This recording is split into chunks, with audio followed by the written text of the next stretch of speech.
Hello, I'm Joan Landis. Today we're talking about how to promote mutual growth in your relationship. And sometimes if we start out in relationships, it feels like that we're tugging against each other. And we're at different, we have different goals and we have a conflict, and you pull this way and she or he pulls this way. And it just feels like that we're working against each other instead of working with each other to promote both of our growth. And, when we get into that cycle of pulling against each other, it reminds me of riding horses when you're doing the classic German dressage. And when you are holding those reins with that horse, when you first are starting out riding, it seems like that you should pull on that horse's face a lot. You pull on it to get him to stop, you pull on it to make him turn, pull on it to make him turn. And it's just really kind of a primitive way of looking at riding a horse. And often when we get into relationships, when we're first getting into that, we think that's the way to do relationships too. That we should just kind of jerk other people around to make sure that they do what we want them to do.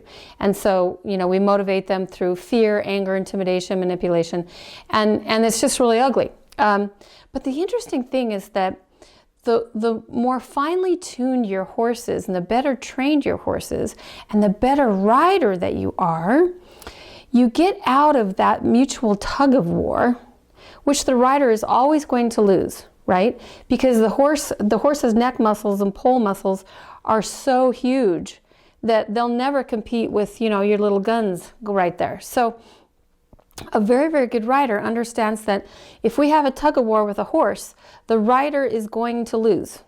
Even if that rider gets a heavier and heavier and more leveraged bit on that horse, the horse, if it keeps pulling against the rider, will simply numb their mouth.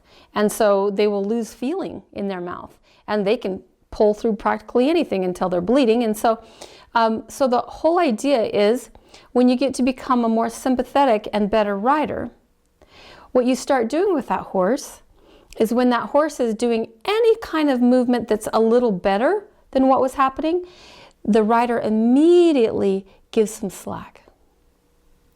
Immediately gives a release of pressure. Immediately gives the reward of no pressure on that horse's mouth. That's interesting. And when the horse understands that that rider is actually not at war with them, but trying to teach them and guide them and work with them as a team, that often what will happen with that horse is that horse will soften for the rider. And it's a really interesting dynamic.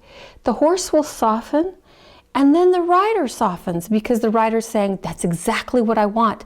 Carry yourself and soften for me. Don't make me carry your head, and don't make me, pull you around with a hard. And so that's and we call that the giving game. And when you are married, we want you both to start being on the same team and playing that giving game, where you soften for them and they soften for you. You give to them and they give to you. And sometimes you have to be the first one to give, and that's okay. And sometimes you have to give quite a bit before they get it, okay? As long as they're not a sociopath. And so just have that possibility of you're giving to each other instead of pulling against each other. And that's a great way to create safety in your relationship. And then you can talk to each other in your couples councils, make goals, and you become each other's biggest cheerleaders, right? You become each other's biggest fans, and that promotes the safety for that mutual growth. All right, it's been wonderful being with you, and we'll see you soon. Thanks, bye.